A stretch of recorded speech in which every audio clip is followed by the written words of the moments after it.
This is kicking off the intro to a new short series called How to Hybrid. And our goal is to teach you how to eat, think, train, and recover like a hybrid athlete. We recently launched a video called Why You Should Be Training Like a Hybrid Athlete, and the feedback, the comments were amazing, but we realized there's a lot of questions and there's a lot of misconceptions about hybrid athlete training. And our goal, our intent with this series is to clear a lot of that up.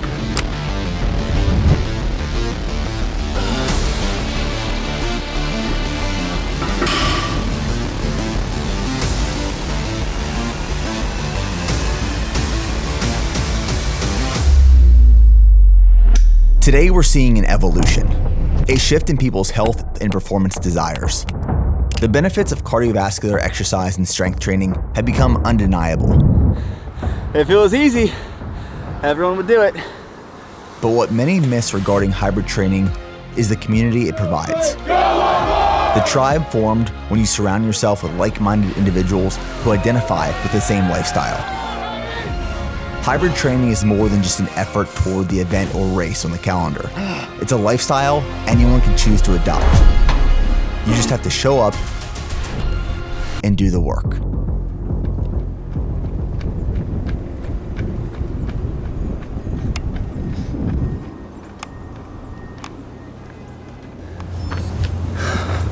So now that we talked about what hybrid training is, I think it's important to talk about what it is not. It's not just the ability to deadlift a vehicle in the morning, run a marathon for lunch, and have an Ironman triathlon for dinner. That is not what it is. It is for and to achieve optimal health and performance outcomes. It also provides you the opportunity to push yourself beyond what you thought was physically possible, what you believed your potential was. It allows you to really dive deep and do something hard, which forges you mentally, emotionally, and physically.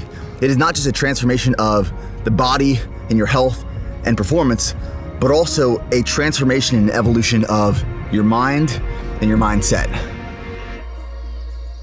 There are a lot of misconceptions about hybrid training that are sadly holding a lot of people back. And so I will debunk the top 4 that I hear most commonly. Starting with, it takes too much time.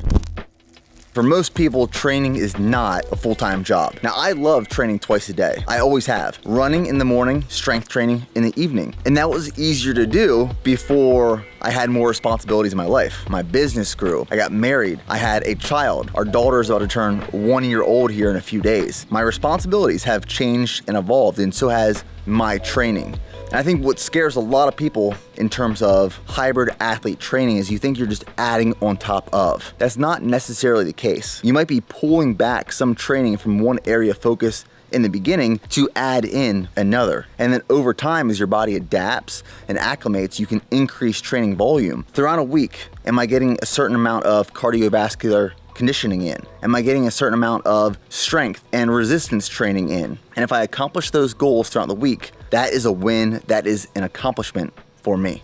Myth number 2 is that you have to be signed up for a race, event, or competition at all times. And that's just not true. A few months ago, my friend Silent Mike made this post. He said that you don't have to step on a platform to be considered a powerlifter. And you don't have to sign up for and run a marathon to consider yourself a runner. If you enjoy and love that style of training, you don't have to test yourself in some sort of competition, event, or race. Just do it because you love doing it. I think it is very valuable and important for a lot of people to commit to something challenging and difficult and sign up for an event. Here's why. It ensures you create structure and accountability around that preparation for that result, for that outcome, and it makes things a little bit more interesting. There's something on the line that you are trying to prove to yourself that you can do and accomplish. And if you don't want to, it doesn't mean that you are not and can't be a hybrid athlete. Myth number 3 is that running burns muscle. The thing that I want you to remember with this topic is that it is dose dependent, meaning the miles you run, the duration the time you spend on endurance work. And for most people, this is not a concern.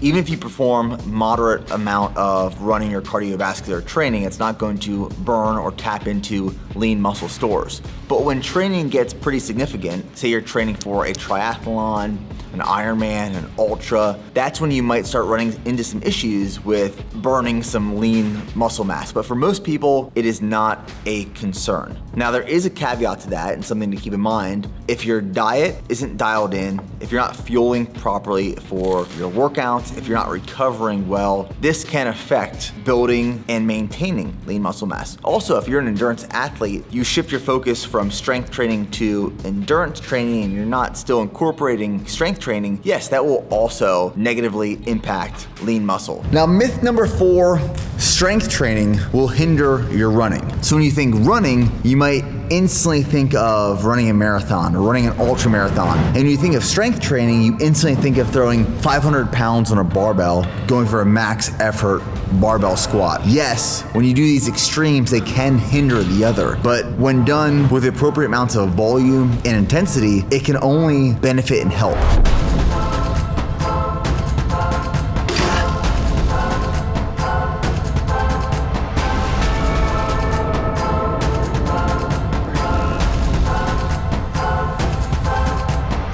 Autoregulation. So what autoregulation means is that you change or manipulate your training based off your current state of recovery, how you're feeling, your perceived effort, or what you have coming up in the next 2 to 3 days. Say last night I had a poor night of sleep and I woke up today feeling fatigued, tired, my recovery wasn't that great. I come into this workout and I planned for a max effort barbell squat. But as I'm warming up, I'm not feeling that great. I'm not feeling as good as I could or should. Well then, I might change my training program for that day to either reduce intensity or train another body part.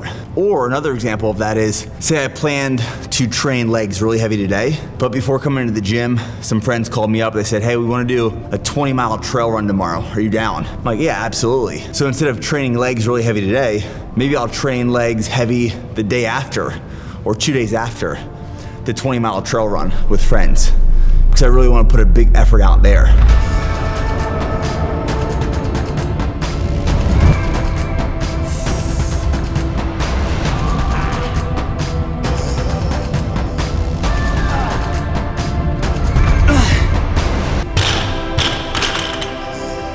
Okay, so that wraps up the video.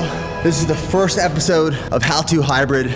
We have a few more episodes coming out, all about endurance, strength training, nutrition, recovery, fueling. We'll get deeper into all these topics. And remember, make sure to like, subscribe, comment below, and as always,